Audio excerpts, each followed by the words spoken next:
This is going to be Emily Friedman, Jeff Truitt, Zachary Kelman, Gary Aguirre. Moderator is Charles Kaufman, and this is Path Toward Exchanges. Afternoon, everybody. Looks like we may be getting a little lunch attrition here, and if you haven't checked out the cafeteria yet, you're much better off here. The blockchain is a medium to hold and transfer assets. What good are blockchain assets if you can't easily transfer them? Not much. Since the first ICO in 2013, coins launched for capital raising purposes, which everyone should now recognize as securities, would quickly be available for trading on the same exchanges that handle Bitcoin and Ether, exchanges with names like Poloniex, Kraken, and Bittrex. That was until March of this year, when the SEC issued subpoenas and warned that these trading forums were breaking the law if they offered trading in security tokens. Only a registered national exchange or a registered alternate trading system, or ATS, may provide trading in security tokens. Crypto exchanges quickly complied and removed ICO tokens from their offerings. Bittrex alone delisted 82 tokens. As we sit here today, no lawful US trading forum exists for security tokens.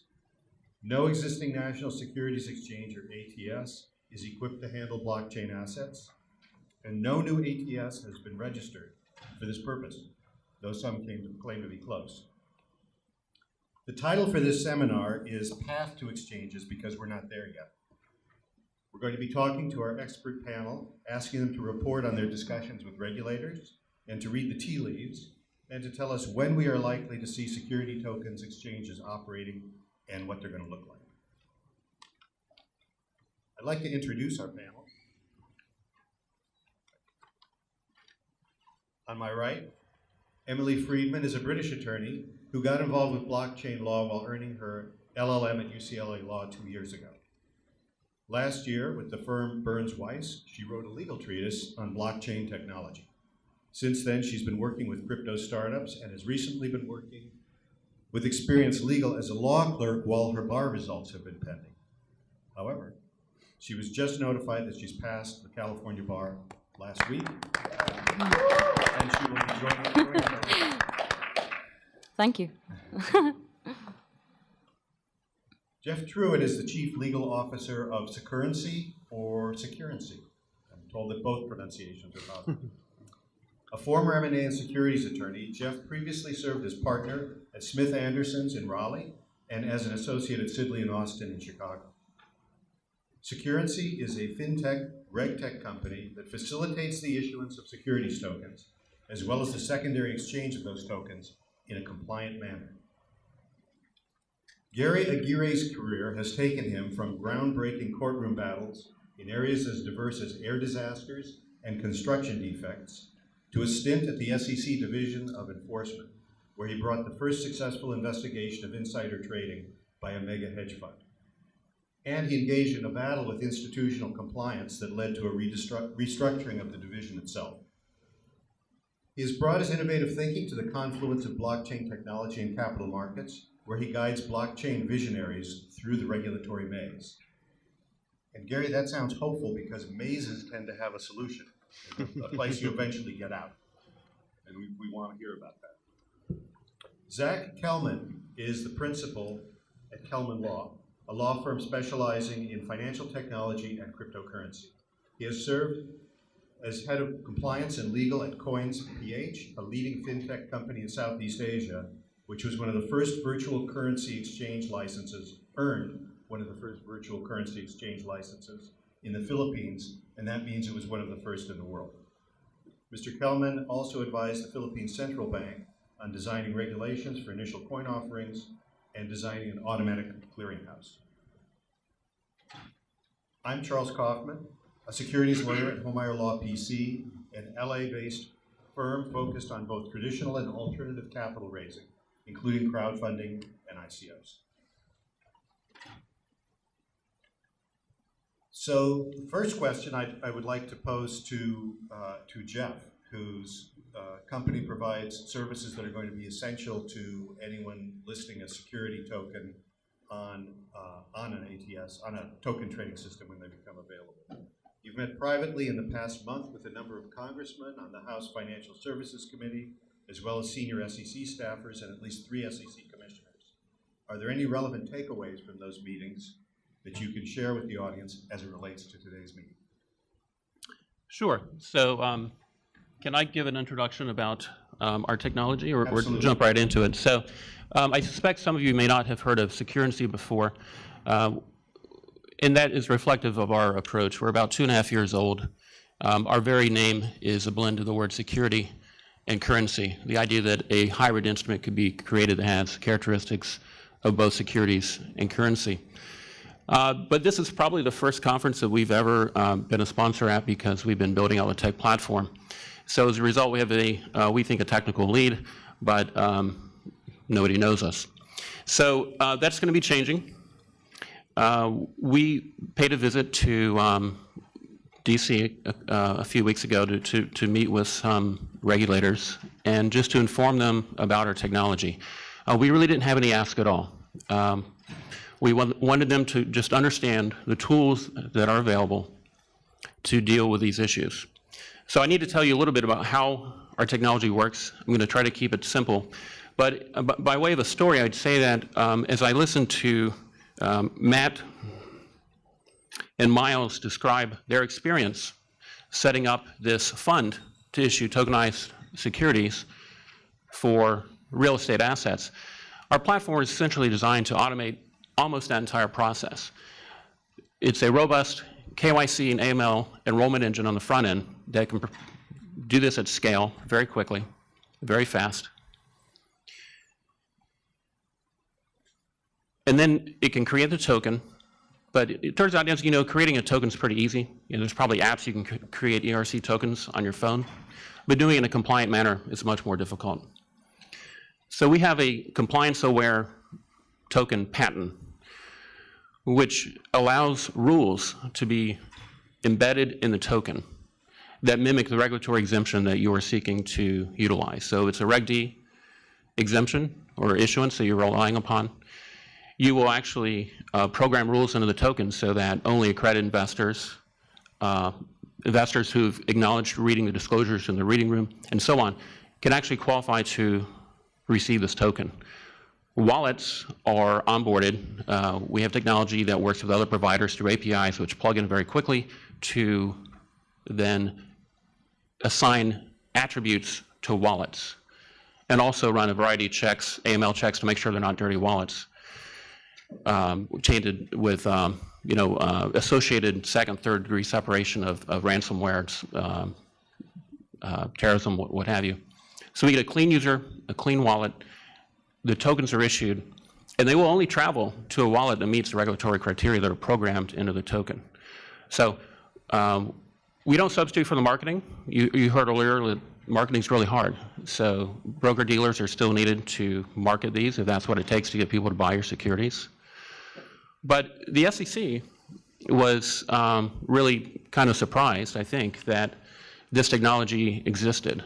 I think at one point the chairman had kind of recounted the number of novel legal theories that he had heard, and his takeaway really was, look, don't ask us to change the law. We can't change the law, we're not going to. But if you can demonstrate that your technology enables the law, then we will we'll support you. In fact, a couple of commissioners said, how can we help? No, we don't ask for anything. No, really, are there any rules that we could help with? So at some point, we might circle back to specific rules that might need adjustment. I'll point to one for exchanges. I think one kind of structural impediment a lot of people have not been talking about is Exchange Rule 12G1 is actually the law. It was amended by the Jobs Act so that there cannot be more than 2,000 holders of a security, or it becomes a public company subject to Exchange Act reporting requirements. So as we fast forward this universe, we want these token securities to be highly tradable on exchanges. We have to realize right now, if it's a US exchange or US issuer, if they go over 2,000, they're going to become a public company. But let me pause there. And just to note, you do get some relief from that if you've gone out under Reg A plus. You're not limited to the number of holders that you can have before you register under the Exchange Act until you have 75 million in total assets. But I think inherent in your statement, Jeff, is the notion that if you're a security token, you don't want to be registered under the Exchange Act unless you really have to. I think that's right. So maybe to look a little more broadly at the issues, and maybe it can be an entree to broader examination of what's going to be needed for these exchanges. Emily, I'd like to put the next question to you, a question ripped from the headlines. Because yesterday, one of the most popular cryptocurrency exchanges in the U.S. announced, Coinbase announced that it had purchased Paradex, a decentralized exchange, and that this purchase would hold the promise that it could expand its offering of coins, although not specifically to issue ICO coins or security tokens. Emily, what is a decentralized exchange as it differs from the crypto exchanges that we know, and will this open up opportunities for securities trading? Sure. So I really believe that it will. I'm working with Experience Legal right now, and we're representing a decentralized exchange. So as a consequence, we've been spending the last couple of months really digging in deep, trying to establish whether or not a truly decentralized exchange can actually be defined as an exchange and will be subject to the same regulations as a traditional exchange. When you're thinking about the comparisons between a centralized exchange like Coinbase as it currently stands, or Bittrex, or even Binance, decentralized exchanges differ because they are completely peer-to-peer. There's no hot wallet. Funds are transferred directly between all participants. The exchange never holds a private key, so everything is completely peer-to-peer. And we've been thinking for the past couple of months that, provided that it is set up in the correct way, we may be able to avoid the definition of an exchange because there's no central entity that's really controlling anything. And if there's no orders that are being matched, then really they're not operating as an exchange at all. It's more of a bulletin board. And it seems yesterday that Coinbase have now released information reflecting what we thought. They've bought Paradex with the intent to use them and their platform to list hundreds more tokens, both securities and utility tokens. And they truly believe, they said in a statement, that they don't think that it falls under the definition of an exchange because they will be using a bulletin board mechanism without any order matching at all. So I think that is a really interesting place that this space can go, because decentralized exchanges may not be limited at all, and they could be able to offer securities and utility tokens. Interesting. So traditional exchanges, like the national securities exchanges, they're based on having an intermediary. I mean, it has to be a market maker or a specialist that's actually facilitating liquidity. Yeah. So in the decentralized exchange, it's purely peer-to-peer, exactly. No intermediary. If you do become an ATS, though, you have to be a broker-dealer, and you're also subject to a minimum information requirement and suitability requirements, and that's what drives reporting on the exchanges. And I don't know if anyone on the panel would like to comment, but it seems clear that this is going to be one of the requirements for the SEC to approve a security token exchange, some limited level of information. There's a rule under the Exchange Act 15C211 that a broker can't make a market or quote a price in a security unless that minimum corporate information is available, and unless the broker has assured himself or herself that the information is current. What level of information do people think will be required for ATSs that register, and what type of reporting are we likely to see? Well, I would just say, I think with the decentralized exchanges, it would be an exercise in futility. I think ultimately having creating rules for decentralized exchanges would just push them offshore or turn them into some sort of diffuse thing that doesn't have a relationship with a centralized exchange like Coinbase.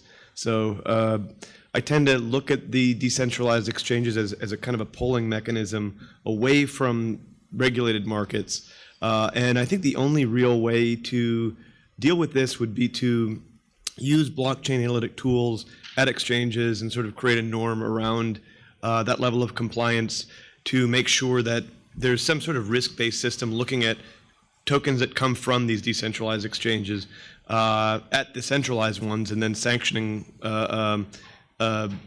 behaviors where people are bringing in lots of activity from those exchanges. But the technology for those kind of token investigation tools and blockchain investigation tools isn't quite there to make this easy to do. It's very difficult to do, and I've seen a lot of I've looked at all the different products. It's very hard to figure that out, and I just don't think. I think that unless we take an approach that's less stringent toward cryptocurrencies, which would probably require new legislation, which doesn't look very likely in the near term, we'll just be essentially pushing it offshore in some way or another. Jeff? Yeah, there are a couple of questions in there. So I think your questions were minimum information requirements for the exchanges. I don't actually have a view on specifically what they're likely to expect.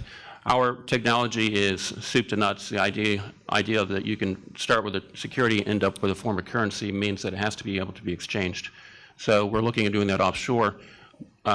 Actually, fourth quarter this year, we think we'll be up and running in the Abu Dhabi global market to prove the technology. We know that here in the U.S. it's going to take a bit longer, and we are working with broker-dealers who want to file a Form ATS to use that technology to be an ATS. And so we talk about exchanges. I haven't heard anybody who actually thinks that they would want to go through the misery of securing affirmative vote of the SEC to actually be a formal exchange. So I think that's shorthand for ATS. ATSs are typically, I think they got to start as dark pools, and they just mimic activity that is occurring on an actual exchange. So one question we had is, will the SEC be comfortable with the idea of an ATS operating that isn't mirroring activity, but is the sole locus of that activity? Can you publish price information? And informally, we've received encouraging signs that, it's kind of odd if you think of the SEC discouraging posting of prices, right? That seems to go against their very core values about transparency in the market. So to us, that's important because we want the order book to be posted so people can see the pool of liquidity behind the order. So the promise of blockchain is that whether it's through a decentralized exchange or not, is that the pricing and maintenance of liquidity will be automatic without the intervention of an intermediary. Do you see that working for SEC? That there's no intermediary on the throttle, but it's all automatic pricing? Well, I think they're definitely going to still be very concerned about spoofing, other manipulative behavior, and not allow an ATS to operate that does not have supervision. The blockchain can automate certain trades. We actually have I think we have a patent on this. It's called a liquidity reservoir. It actually enables the issuer at the beginning to who's setting up a pool of assets to reserve a certain amount of the fund to create liquidity in a thinly traded market. Another discussion, but this is kind of the. There are several players actually working through filing their ATSs. So I think it's going to happen in the next 12 months. Gary, I think you had a perspective on process related to becoming an ATS and questions as to why it's taking so long. In that typically the SEC has not placed a lot of scrutiny on folks that are setting themselves up at ATSs. Do you want to comment on that? Well, I think there's an overarching dynamic that we have to recognize, and that is that there are two different forces that are colliding. One force I think of as the developers or entrepreneurs. At academic conferences on blockchain, you meet some really brilliant people. There's probably a lot of brilliant people here. But when I write my articles and I talk to people around the world, I recall talking to someone in Singapore with a blackboard of integral calculus behind him as he was trying to explain to me how sharks were going to speed up the process. So we have these folks coming down, I think, one track. On the other track, there's a vested interest. And the vested interest, I believe, is Wall Street. Wall Street now manages a $70 trillion a year empire. And it is controlled essentially by the deposit, trust, and DTCC, which has deep involvement in the whole process of blockchain as it's going to be applied or used in securities. Now, I believe that this is coming to a head now when we're looking at alternative trading systems. We have a massive crackdown. I was at the SEC. Charles mentioned I brought the first of the investigations on insider trading. After that first case against a hedge fund, there were massive cases against hedge funds for insider trading. The SEC, in a sense, got in competition with the Department of Justice. I think we're looking at something very broad and extensive and ongoing in terms of the crackdown on blockchain ICOs. A lot of it is legitimate because there's a lot of fraud. A lot of fraudsters have been drawn into this territory. And the SEC is focused on that. But a lot of players in this industry that are not fraudsters are getting hammered by the same thing. So when I think of the blackboard, what the SEC is doing, I see, let's say it's a circle. Half the circle is, this is what we're cracking down on. The other half of the circle is vapor, it's gas. You can't see it, it's shadowy, so you don't know what's going to happen. I hear a lot of people saying, we expect this, we hope this, we intend for this to happen. But when you look exactly at what the SEC does, and I call the players, there's a half a dozen players, Liquid M, Street Shares, Neighborly in San Francisco, Templum, Liquid M, all on the racetrack trying to get the SEC to give them a green light. Now, it's not a big deal to file a Form ATS. It's 2 pages long. You can fill it out and send in one yourself. But the issue is for the SEC to, in essence, give you an informal green light, yes, you're ready to start trading. And I keep hearing people claiming that. And I called them and I said, you know, I'd like to give you credit for it. I'm going to write an article. If you look on, if you do a search right now of securities trading blockchain, you'll find my current article is first of approximately 4 million hits on Google. So when I'm saying to them, look, I will feature you guys if you can show me that you're ready to start trading, okay? And it vanishes. It vanishes. I was ready to write one on, and I'm going to leave them nondescript. I was ready to write one on one company. I was sucked in. I was, you know, drinking the Kool-Aid. I was all ready to go. And then I talked to a guy at the SEC, and I said, hey, you know, I guess you guys are, you know, maybe have approved a couple of ATSs. He said, no. And I said, well, what about so-and-so? And he said, well, they claim they have one. So who's got the SEC's ear right now? If you go through the SEC documents, you pile in and you find what are the committees at the SEC that are doing something. There are 2. there's the Distributed Ledger Committee, and I've FOIA'd them. You cannot get anything. I've FOIA'd all of the ATSs. You can't get those. There is an Investors Advisory Committee at the SEC, and I've watched all of those hearings, and I've interviewed the players. And this is who the SEC is hearing from right now, the DTCC. And what does the DTCC say?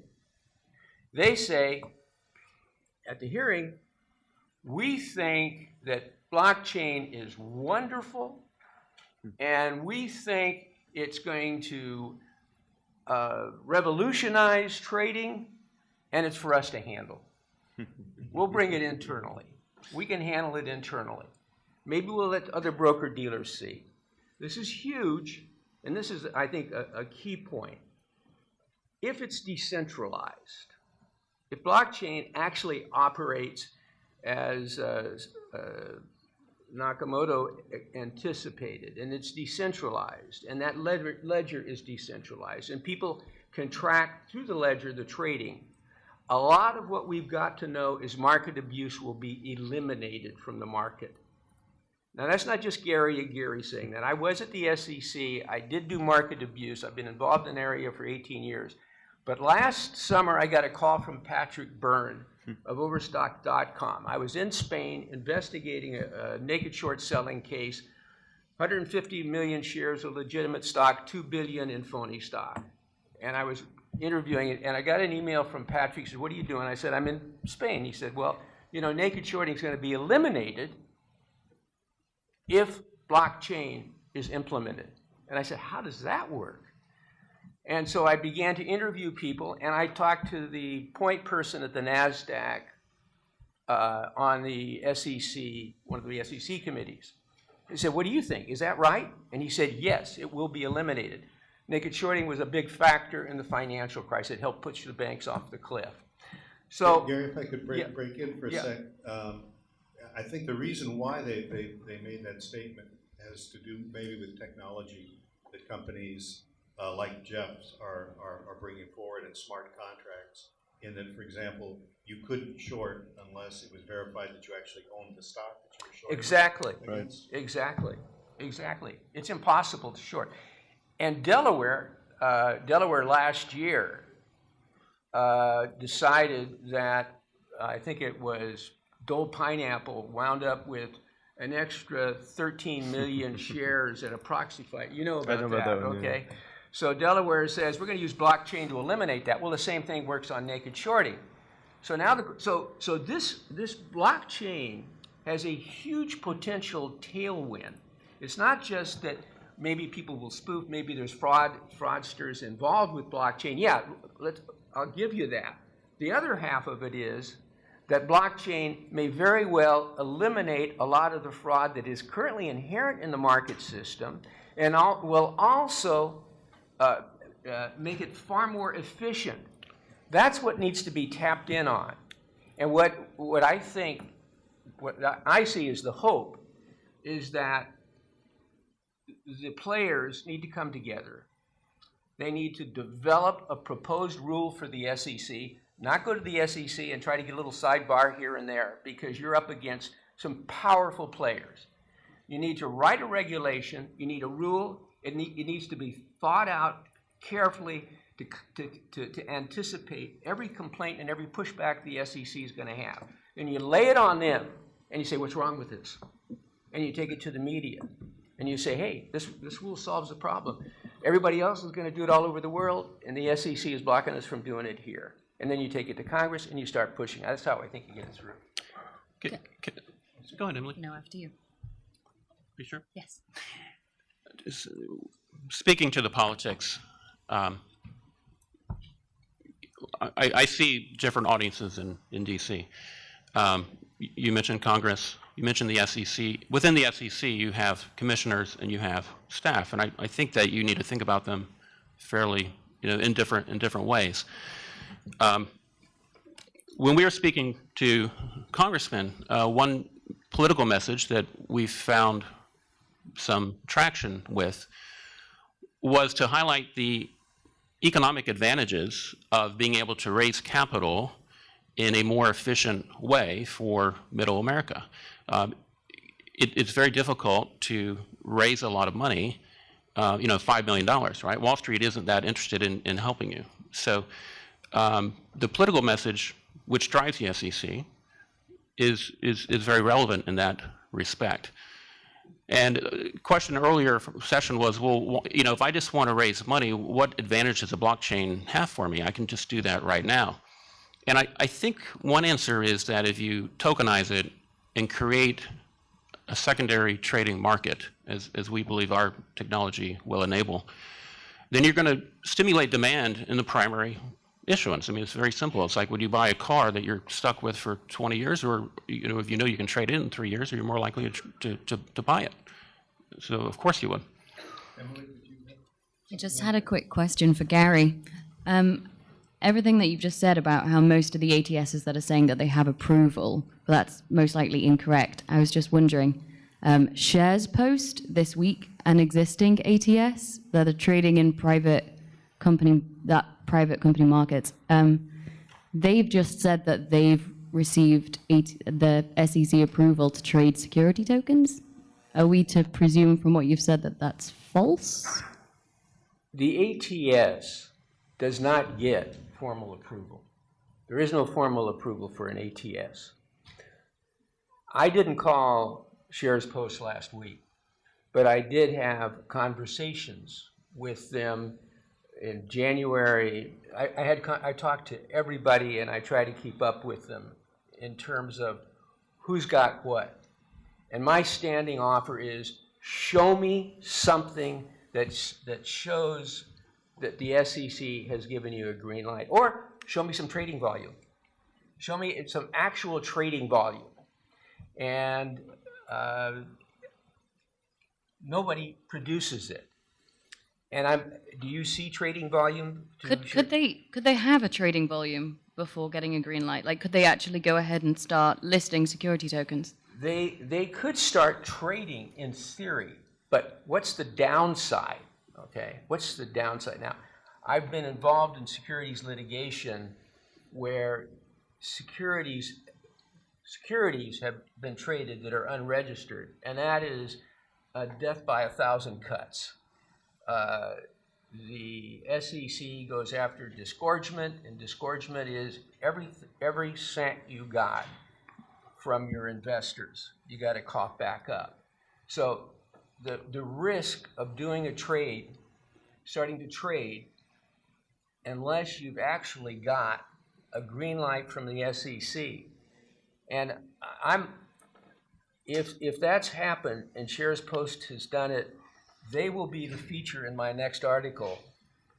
Mission accomplished. Shares Post. Okay, they did it. I just can't understand, and I've been told by another source who's working confidentially and informally with the SEC on behalf of some industry group, that he has asked the SEC, how about a task force?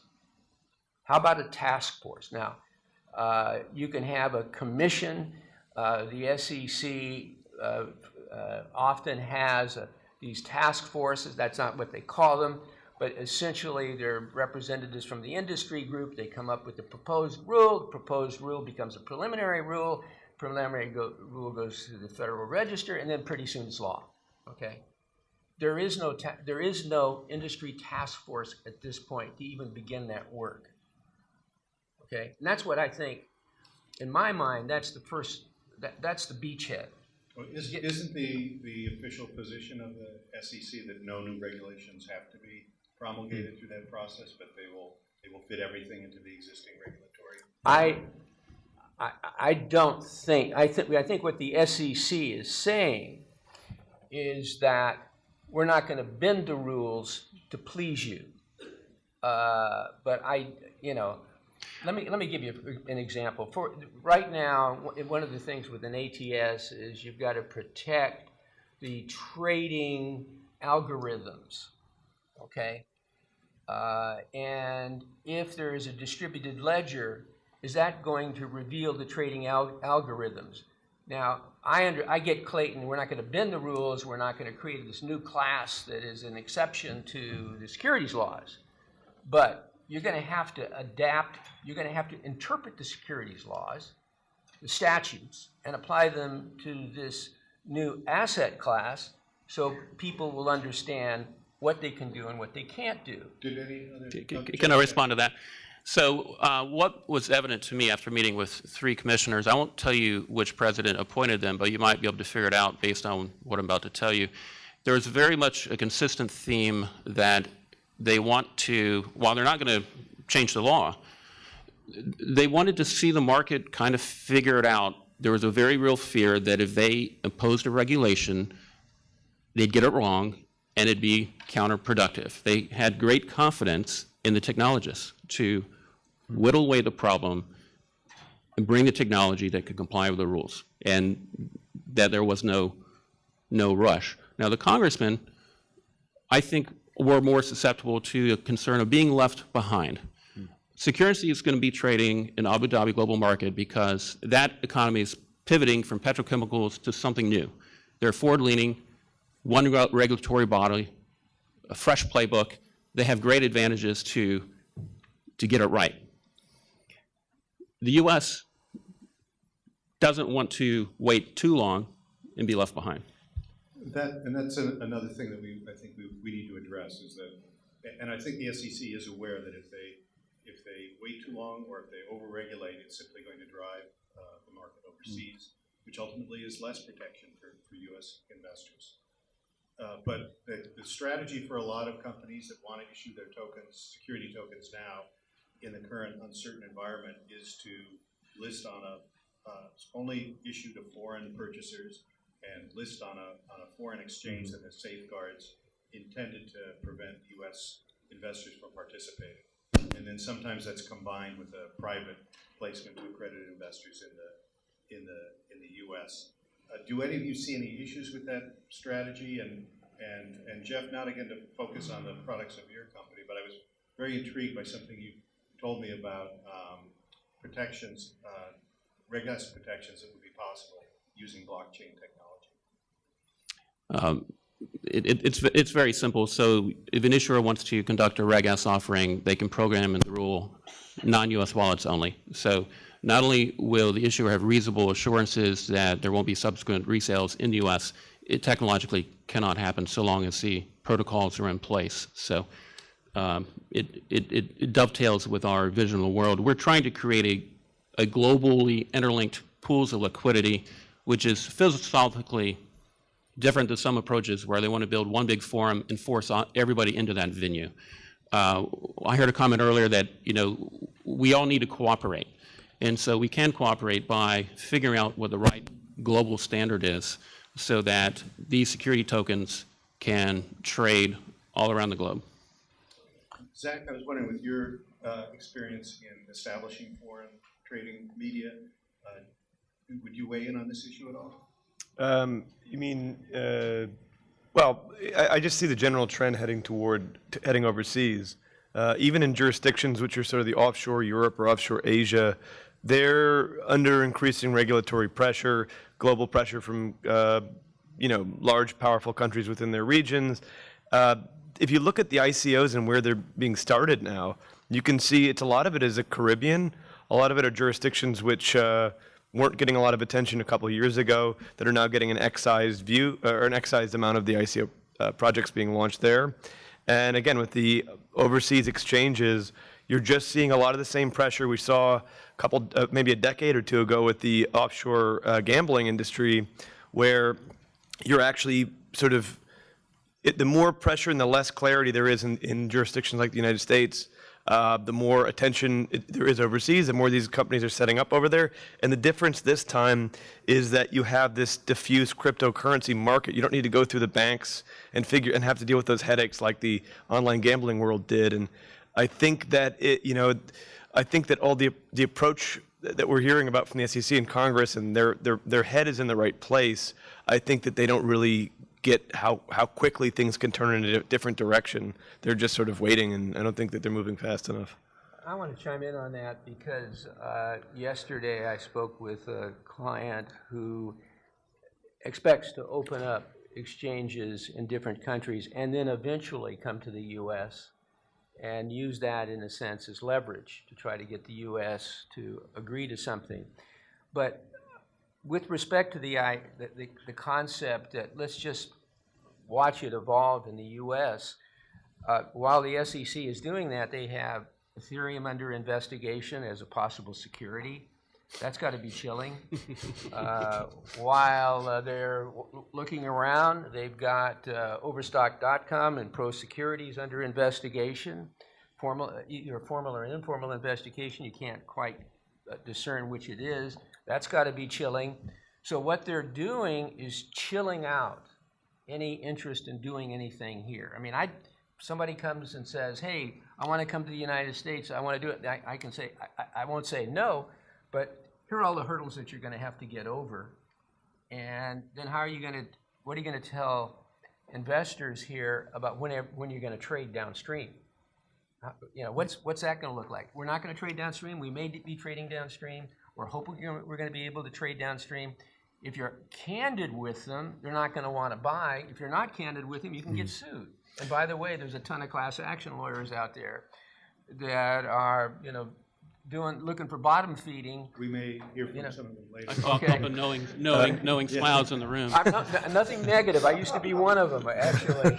Zach, did you? Oh, yeah, I just wanted to say, going back to the analogy of, you know, of the online gambling sort of pushing offshore and not really sort of the U.S. and other jurisdictions trying to remove it, you know, one of the primary mechanisms by which these countries sort of buy time or exert pressure on sort of gray area assets and companies is through the correspondent banking system and AML controls. And because of the fact that cryptocurrency can be transferred outside of the banking system, I don't know if that's as available. I do know that that is being used as a mechanism. You know, there was even an anti-competitive lawsuit in Australia a couple years ago for not banking crypto companies. But because of the fact that you don't have total reliance on international banking system, pressure that can be placed down from New York and other correspondent banks to the international ones, you're losing a mechanism of control.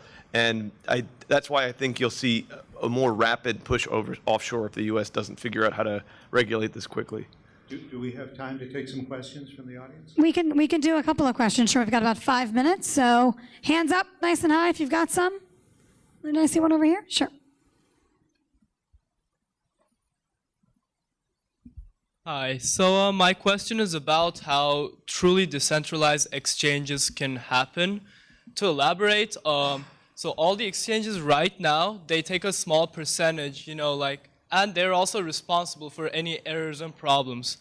So if a truly decentralized exchange was to be created, I don't think a private company would want to create it because, like, how are they gonna earn money? To add on top of that, 1 second, if the SEC tries to, like, decides to create a decentralized exchange as a government entity, they're still gonna want to have some control over it. So will a truly, like, actual decentralized exchange ever happen, and how? I just want to say, yeah, so I think that, and I'm not sure if this is their exact plan. I know IDEX is launching something called Aurora Coin, and it sounds like their long-term strategy is create a token that's, you know, that does receive sort of a percentage of the fees on the exchange, and create prior to sort of and sort of manage the exchange, launch it, get it to become self-sustaining, and at launch take an outsized portion of those tokens, and then sort of push it toward being autonomous. At which point their reward would be the initial tokens that they received, and it would be kind of a living thing on its own, a lot like the Bitcoin blockchain. I also know one of your other concerns as well was that they wouldn't be able to provide customer support. I also know that IDEX provides a lot of customer support. Even though they are technically a decentralized exchange, they still act as an entity, and they still help all of their clients and customers. This is a new concept for me, so I probably should not admit that on this stage, but is this like Napster for stocks? I mean, yeah. You know, our chief strategy officer is a former Marine. His strategy is to rush toward regulations, so not to hide. Any more questions? Sure. So the SEC obviously doesn't really like money laundering. It seems they have like a real aversion to it. So my question is, how do you think they're going to react to the trading of completely anonymized tokens on decentralized exchanges? Because they can regulate centralized exchanges from trading, you know, fungible tokens, but like, are they okay with anonymity of transactions and whatnot, or I don't know? I'm just curious. So one of the big threats, I think, to this industry is anonymity because of the fear of terrorist financing. I mean, some people say we're one terrorist financing deal away from really adverse enforcement action in the U.S. So I believe in privacy. I don't believe in anonymity. Well,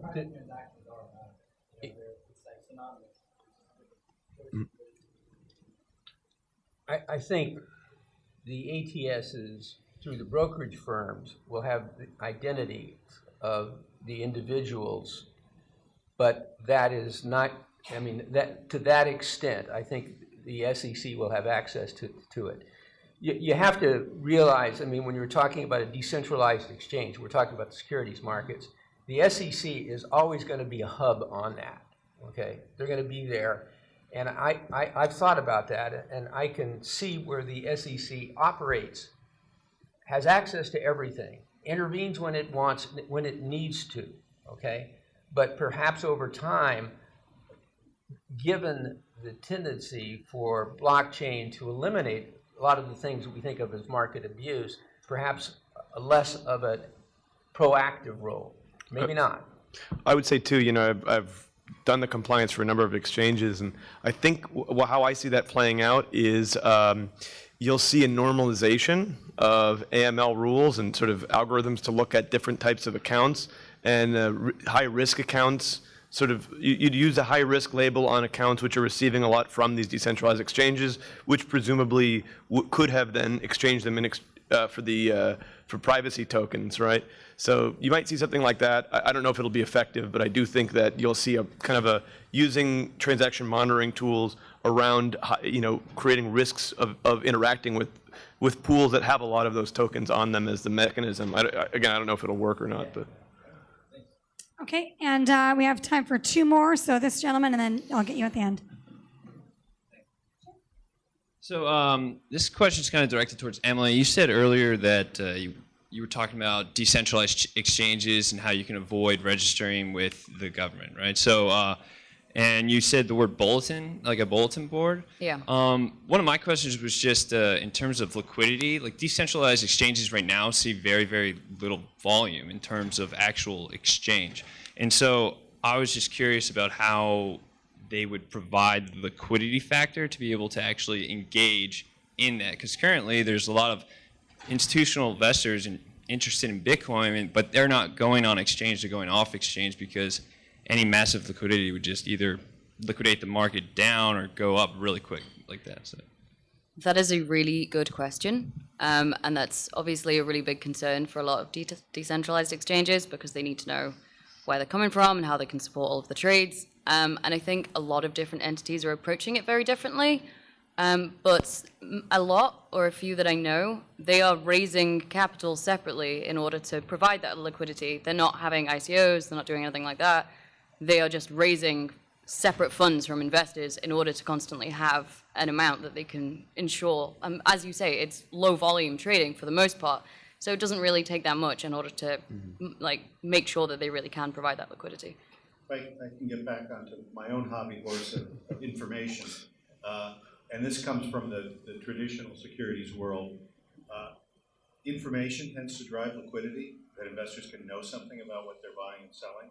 So, for example, even in the national markets, a stock that doesn't have analyst following becomes an orphan stock that has very low trading volume and has the liquidity problems you described, where someone puts in a big purchase order and it drives the price up. Someone wants to sell a block of shares and they really can't do it because the price will drop to the floor. And those problems become more and more pronounced as you move down the food chain from the national exchanges to the OTC, BBX, and then finally down to the pink sheets. where you don't have an information requirement, and that is a bulletin board system that anyone can be on, even if there isn't current information. But trading is extremely not cheap. People can wait forever to try to sell their shares on it. So the blockchain technology can override the need to have market makers or specialists who are matching buyers and sellers and bringing them together. It can create a medium where you have enough ready, active buyers and sellers to have efficient pricing. But will that actually happen if you don't have a market for information so that companies can understand what it is that they're actually buying and selling? Hi, I'm hearing today that two keywords I'm taking away from the panel today, which is the chilling effect, and that the SEC, that nobody's really, there's sort of a gray approval or foggy approval thing. I was wondering your opinions in that space about Joseph Borg's recent announcement of the witch hunt crackdown on all the ICOs. There's a wall of shame that was posted on the NASA website yesterday, and that there's an intention for an additional 11,000 companies that they've targeted, ICOs. And if that's a big gesture towards get out of the U.S. altogether, or a push the other way to try and step up and get compliant? Sounds like it. If you were to say to a child, you can't do any of this, and I can't tell you what you can do, you leave a child or human being, an entity, a business, in a anxious state. And that kind of anxiety does not drive innovation or investment. And that's where we are. And so, I had the occasion to go to Congress about the SEC. And the result of that was a 108-page Senate report that told the SEC to start doing some things differently. And the SEC has a lot of good people. They have a lot of people revolving in and out of Wall Street.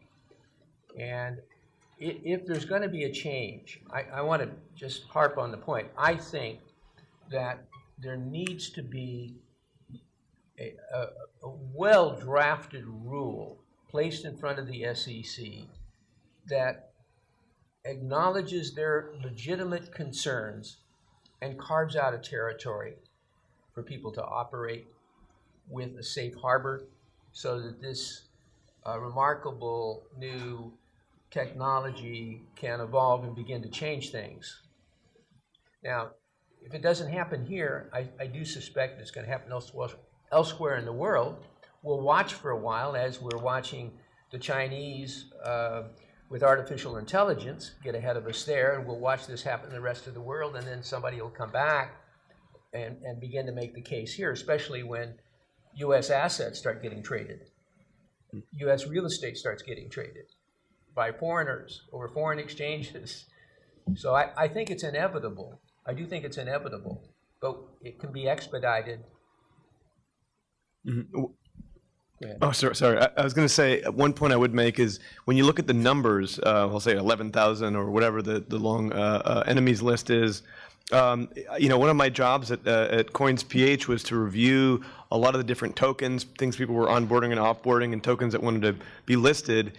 And what you see is people pay a lot of attention to the better projects in the space, but there are thousands of fraud projects. I mean, when you look at the BitConnects and the OneCoins of the world, that's the norm in terms of number of projects. Now, if you look at where the investments are going, there's a lot of great projects out there that, but the real distinguishing factor is intentionality. And, it's obviously not a thin line, it's quite a thick line. But yeah, that's one thing I would note is when you see a large number, they may be looking at the ones which are clearly deliberate Ponzi schemes, and there's thousands of them. Yeah, can I end on a note that's more optimistic? I mean, I think that this is 2018, 2016, 17, the era of the non-dilutive capital raise through a coin is kind of over. So that page is turned. But we're seeing lots of really great, legitimate securities tokens offerings that have the promise of unlocking liquidity in assets in ways that would have been difficult to do in the older system. So I think we're moving in the right direction.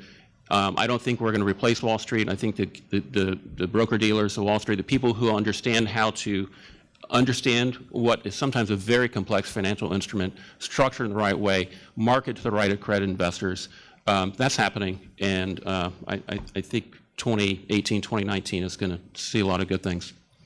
I think that's a great note to conclude on. Thank you. Thank you to the panelists. Thank you. Just run out.